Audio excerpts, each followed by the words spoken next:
So guys আজকে আমি তোমাদের দেখাবো যে বাড়িতে যখন আমার কোনো কাজ থাকে না 2-1 ঘন্টা ফ্রি থাকি তখন আমি কি করি। বিছানায় শুয়েছিলাম কিন্তু ভালো লাগছিল না, তাই এদিকে ওদিকে গোড়াগড়ি খেয়ে ভাবছিলাম জীবনে বড় কিছু করব। জীবনে বড় কিছু করার উদ্দেশ্য নিয়ে আমার ইংলিশ বইটা নিয়ে আসলাম পড়ার জন্য। আমি আবার বাংলা ভালোভাবে পড়তে পারি না।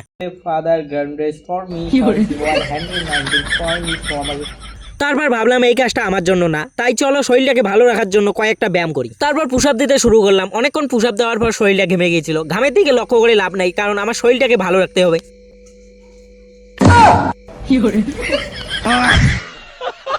তারপর হাত মুখ দিয়ে গামছা দিয়ে মুখটা মুছতেছি, হঠাৎ আমার পেটের মধ্যে হুড়ুহুড়াল দৌড়েছিল। তারপর ফ্রিজের মধ্যে চলে গেলাম খাবার জন্য। ফ্রিজে 1 বোতল পানি ছাড়া আর কিছু পেলাম না, তাই পানি খেতে খেতে গোসল করলাম।